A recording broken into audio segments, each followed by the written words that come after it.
જોઈ લ્યો આ પ્રશાસન જોઈ લ્યો આ કંપનીવાળાના ફેવરમાં જો કંપનીવાળા હાટું થઈને જ કાયદા કાનૂન છે આમના બધા ખેડૂને બધાને આતંકવાદી સમજે આવડા જોઈ લ્યો આ બધા કાફલો આ કંપનીવાળા હાટું જ છે આ બધું આ ખાકી બધા કંપનીવાળાના ફ્લેવરમાં છે ખેડૂને આતંકવાદી સમજે આવડા અને આ જો આ ચૂંટણી પછીનું આ બધું જો આ પ્રશાસન જો આ કાફલો જોઈ લ્યો ખેડૂને કોઈને એના ખેતરે નથી જવા દેતા વાડીએ નથી જવા દેતા કંપનીવાળા કે એમ અમને કરવાનું છે કારણ કે આમના પગાર કંપનીવાળા ભરે આમની આ બધા પ્રશાસનની જીવિકા કંપનીવાળામાંથી હાલે રીતે કોણ ગામમાં પોલીસ વાડીના તાળા તોડીને અંદર ઘૂસી હતી એ ઘટનાને આપ કઈ રીતે જોઈ રહ્યા છો?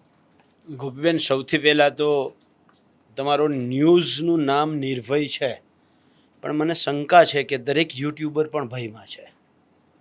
દરેક યુટ્યુબર ભયમાં છે. અમે ભયમાં નથી.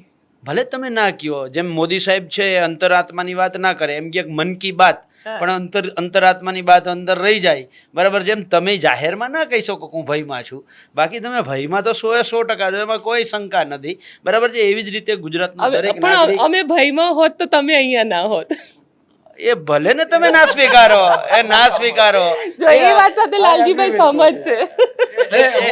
એટલું કહીશ પાલભાઈ જે ઈશારો કરવા માંગે છે, ગુજરાતના અનેક યુટ્યુબર કરતા ચેનલો ઉપર આમ તો વધારે છે. મને એટલો વિશ્વાસ છે કારણ કે મેં ગોંડલવાળી ઘટના પણ જોઈ છે નિર્ભય ન્યૂઝ ઉપર. નિર્ભય છે એને કોઈનો ભય નથી, આટલું તો કમસે કમ હું પણ કહી શકું. એટલે ભલે ભય ના હોય, ક્યાંક એ ભય હોય કે આપણી એડવર્ટાઇઝ કાપી નાખશે, ક્યાંક એ ભય હોય કે જે આપણને એડવર્ટાઇઝ આપે છે એ લોકોને દબાવવામાં આવશે, બરાબર છે. એટલે નાનો મોટો ભય તો અત્યારે ગુજરાતનો દરેક નાગરિક ભયમાં જીવે છે.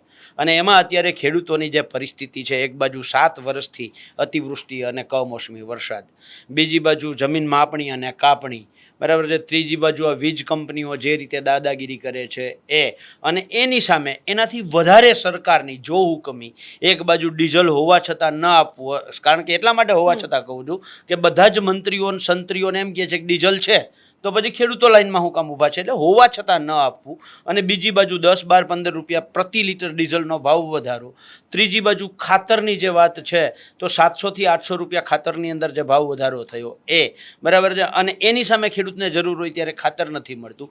આ બધા જ મુદ્દાઓને લઈ અને ગુજરાત કિસાન સંઘર્ષ સમિતિ અને ગુજરાત કિસાન કોંગ્રેસની ટીમ, તમને યાદ હોય તો જ્યારે મોરબીમાં ટંકારાથી અમે ટ્રેક્ટર યાત્રા કરી ત્યારે અમે કહ્યું હતું કે જો સરકાર સાનમાં નહીં સમજે તો આવનારા દિવસોમાં આ જ ટ્રેક્ટર યાત્રા છે એ ગાંધીનગર સુધી પહોંચશે. અને મને લાગે છે કે પહેલાં વાંઢિયા, લોડાઈ, ટંકારા, સાપકડા, કોંઢગામ, આ બધા જ જે ગામો છે, આવી જ રીતે દ્વારકાની ઘટના હોય. ગઈકાલે જ રાજકોટમાં તમે જોયું હશે ઓલા રોડના પ્રશ્ને, કે એની જમીન સંપાદનના પ્રશ્ને ખેડૂત પોતાના હાથમાં આગ લઈને ઊભો છે અને પેટ્રોલ છાંટે છે, બરાબર છે. તો આ બધા જ જે રીતે ગુજરાતના ખેડૂતોની પરિસ્થિતિ છે અને સરકાર પોતાના મનની અંદર છે એ વાસ્તવિકતા, એનું સ્લોગન હવે ધીરે ધીરે એની પ્રવૃત્તિમાં સામે આવે છે કે ખેડૂત હટાવો, કંપની બચાવો.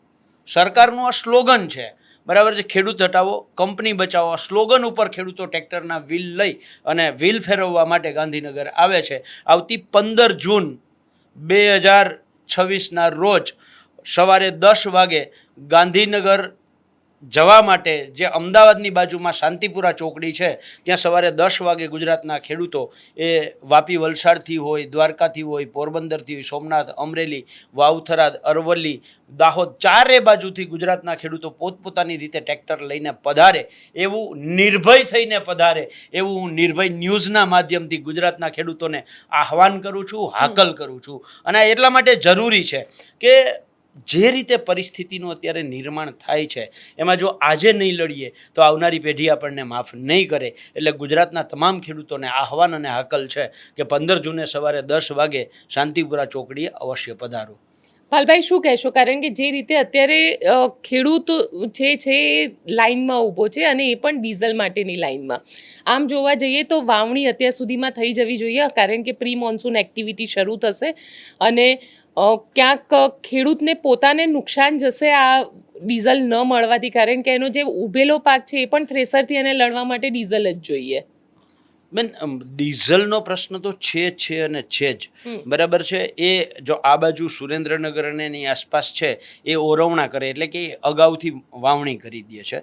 જ્યારે સૌરાષ્ટ્રમાં એના સિવાયના જિલ્લા જામનગર, દ્વારકા, પોરબંદર આ બાજુ છે તો અત્યારે ત્યાં ખેડૂતને ખેતરની અંદર મોરમ નાખવાનું બરાબર છે એટલે જે બૈડ હોય ને એ પાકી માટી જે છે એ ખેતરમાં નાખવાનું અત્યારે ખૂબ કામ ચાલુ છે. એટલે જ્યાં સૂકી ખેતી છે ત્યાં ખેતરને ફરીથી સુધારવું, એના પર ચાહ નાખવા, ખેતી કરવી, ખાતર નાખવું, એના માટે ટ્રેક્ટરની અને ડીઝલની જરૂર છે. અને જ્યાં અત્યારે પ્રી મોન્સૂન એટલે કે જે ઓરવણા આપણે કહીએ છીએ કરવાના છે ત્યાં જરૂર છે. એટલે એક બાજુ ડીઝલની અછત છે, ડીઝલના ભાવ વધ્યા છે, બીજી બાજુ અત્યારે ઘઉંના ભાવ ભંગાર કરતાં પણ ઘઉં સસ્તો છે. મગફળીના ભાવ 2014માં હતા એના કરતાં ઓછા, કપાસના ભાવ 2014માં હતા કરતાં એના કરતાં ઓછા, ઘઉંના ભાવ 2014માં હતા એના કરતાં ઓછા. દૂધની આને આ પરિસ્થિતિ, એની સામે ખેડૂતનું જે ઇનપુટ છે દવા, ખાતર, બિયારણ, ડીઝલ, ખેત ઓજાર, મજૂરી, એવી જ રીતે પશુપાલકોને પશુ ખાણદાણ, ઘાસચારો, આ બધું જ 3-4 ગણું વધ્યું છે. એટલે ખેડૂતોની અત્યારે પરિસ્થિતિ ખૂબ કફોડી છે અને આ બધું જ સરકારની નીતિઓની કારણે છે. એક બાજુ એ માર છે અને બીજી બાજુ સરકાર પોતે કાં તો જમીનની માપણીમાં ખેડૂતોને હેરાન કરે છે કાં કાપણીમાં એટલે કે જમીન સંપાદનમાં હેરાન કરે છે. અને ત્રીજી બાજુ આ મહાકાય રાક્ષસી કંપનીઓ ખેડૂતોના ખેતર ઉપર જે રીતે વીજપોલ અત્યારે ઊભા કરે છે. અને એમાંય તમે જે તમારા ઇન્ટ્રોમાં કહ્યું કે કોંઢ ગામની અંદર જે રીતે ખેડૂતના ખેતરની અંદર પોલીસ પોતે ઘણ લઈ અને તાળા 2.5 મિનિટનો વિડીયો આવે છે. બેન ગુજરાતની કદાચ આ પહેલી ઘટના હશે કે ચોર સામાન્ય રીતે તાળા તોડતા હોય, રાતે તાળા તોડતા હોય અથવા તો જે નિર્જન ઘર હોય એના તાળા તૂટતા હોય. આ તો ચોરની જગ્યાએ પોલીસ પોતે તાળા તોડવા આવે, દિન દહાડે તાળા તોડવા આવે, 500 પોલીસનો કાફલો લઈને તાળા તોડવા આવે અને દાદાગીરીથી તાળું તોડે. સામાન્ય રીતે ચોરી થાય તો માણસ ફરિયાદ કરવા માટે પોલીસ પાસે જાય, આ તો પોલીસ પોતે જ તાળા તોડવા આવે તો ખેડૂતોએ ફરિયાદ કરવા ક્યાં જાવી. એટલે આ જે પરિસ્થિતિનું નિર્માણ થયું છે એટલે મને ક્યાંક ને ક્યાંક શંકા છે. હું અત્યારે શંકા વ્યક્ત કરું છું. આ સરકારને ખબર છે ખેડૂત જાગૃત થયો છે, કોંઢ ને સાપકડાનો ઇસ્યુ ખૂબ હવે અત્યારે લાંબો ચાલ્યો છે બરાબર છે. એટલે સરકાર ક્યાંક ને ક્યાંક આ સાપકડા અને કોંઢ ગામના ખેડૂતોને જે એની માંગ છે એનાથી 25-30-40% ઓછી રકમ કે એની આસપાસ લઈ જઈ અને સરકાર 1-2 દિવસ કે 5 દિવસની અંદર પરિણામ આપી દેશે. એટલા માટે હું કહું છું કે કોંઢ ગામની અંદર અમે જ્યારે પરમ દિવસે મિટિંગ કરી તો ત્યાર પછી તરત જ ત્યાંના ધારાસભ્યએ કાગળ લખ્યો સરકારને, અરે ભાઈ તો અત્યાર સુધી ક્યાં સૂતો હતો તું? અમે બધાએ કોંઢની અંદર જ્યારે જાગૃતિ લઈ આવ્યા અને એને ક્યાંક એવું લાગ્યું કે મારા ગઢમાં ગાબડું પડે છે એટલે તરત ખેડૂતને મૂર્ખ બનાવવા માટે કાગળ લખ્યો છે. એવી જ રીતે સરકારને અત્યારે ભય બેઠો છે કે હવે ખેડૂતો હાથમાં રહીએ એમ નથી તો કે કોંઢને સાપકડાને ખેડૂતોને હાચવી લ્યો.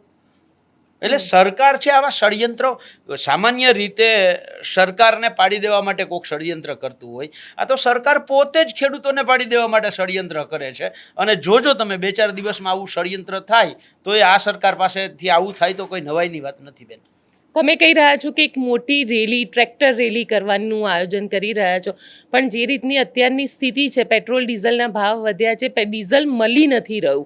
આપને લાગે છે કે એક તરફ પ્રધાનમંત્રી એવું કહી રહ્યા છે કે આપણે પેટ્રોલ ડીઝલ ઓછું વાપરો અને બીજી બાજુ તમે એવું કહી રહ્યા છો કે આપણે ખેડૂત બધા ભેગા થઈને ટ્રેક્ટરની રેલી કાઢીએ?